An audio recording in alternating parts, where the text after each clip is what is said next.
Okay guys, today we're going to talk about using synthetic division to divide polynomials. So if you haven't checked out my other video before about dividing polynomials with long division, please check out that video. However, this is a shorthand method to go ahead and divide polynomials using something called synthetic division. I find it much easier and I think you will too. However, we can only use synthetic division unless our divisor is in this form and it's x minus a. So we can see that our divisor here is in that form, so we can in fact use synthetic division here.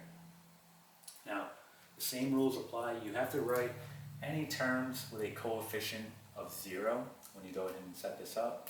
So what I mean by this, we're going from x squared to x and then to a constant of 9. We are not missing any terms here. However, if this was written as 4x cubed, and then we went right to minus 12x and then plus 9, we are missing a term. We're missing that x squared term.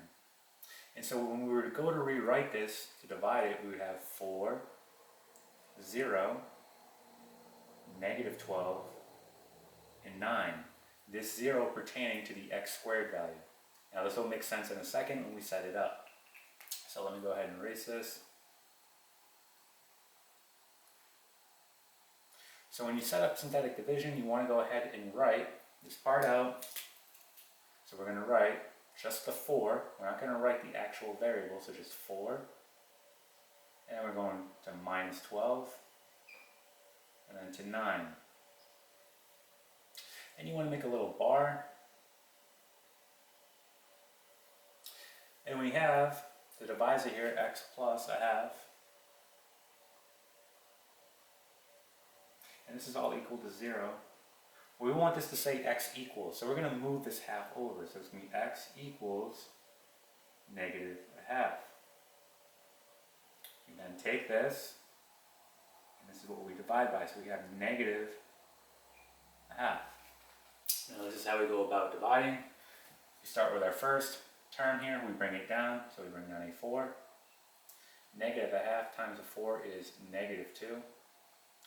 Negative 12 and negative 2, that makes negative 14. And then negative 14 times negative half, well, that's just going to be 7.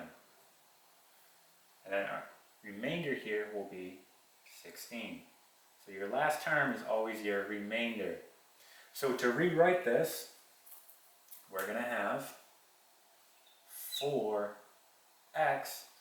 and this becomes an x now because we naturally lose a term when we divide.